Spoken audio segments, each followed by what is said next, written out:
Bonjour et bienvenue au Téléjournal. Voici ce que nous avons pour vous ce soir.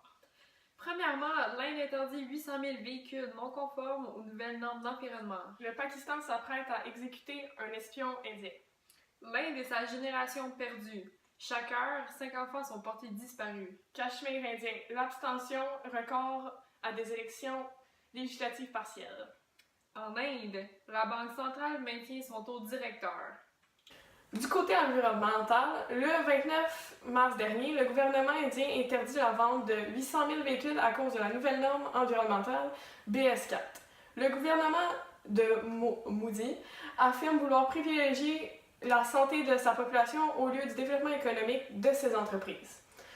Comme le supporte la Cour suprême, la santé est beaucoup plus importante que les intérêts commerciaux des fabricants ou les pertes qu'ils sont susceptibles de connaître. De plus, il propose des moteurs plus propres depuis le 1er avril dernier. Les vendeurs automobiles comme Volvo et Honda ont demandé un délai raisonnable afin d'épuiser le stock, mais les juges ont refusé la demande car ils accusent les fabricants de ne rien faire et ont échoué à prendre des mesures proactives et efficaces. Les véhicules qui n'ont pas été vendus avant le 1er avril dernier ont dû être exportés. Pour continuer, les tensions entre le Pakistan et l'Inde s'enveniment. Le 10 avril, le Pakistan condamne Kulbhushan Sudhir Jadhav, un espion indien à la peine de mort, sans préciser la date de son exécution. Cette décision a bouleversé la capitale indienne.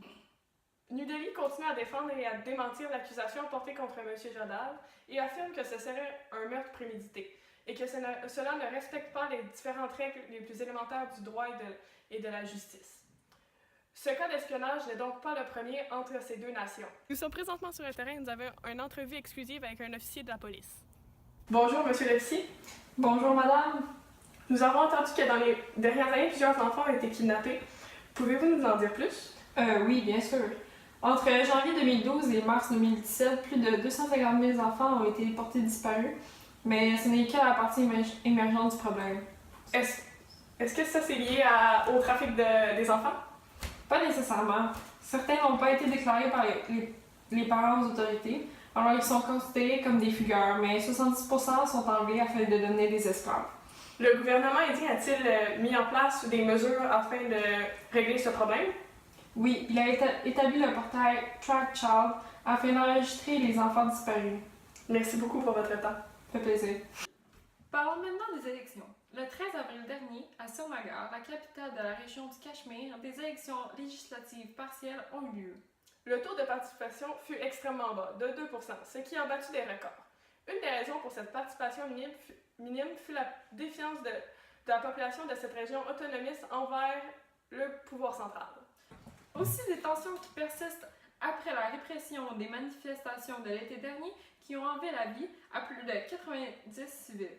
Cette région compte habituellement environ 1,2 million d'habitants. Pour terminer notre bulletin, nous allons vous informer à propos de l'économie indienne. La Banque centrale indienne a décidé de maintenir son taux directeur en raison d'une possible mauvaise mousson qui aurait lieu dans les prochains mois et des pressions inflationnistes. Les banquiers ont décidé de se tenir à carreau en raison de la possible augmentation du prix des denrées si la mousson est mauvaise. Puisque c'est encore un pays très rural, l'économie est étroitement liée.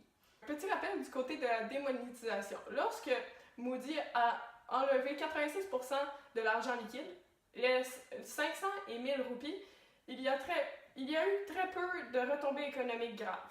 Par contre, les fonds monétaires internationaux ont abaissé le PIB de l'Inde d'un point, en passant de 7,6% en 2015 et en 2016 à 6,6%. Et c'était l'Inde. En 5 minutes, on se revoit au prochain bulletin de nouvelles au Téléjournal.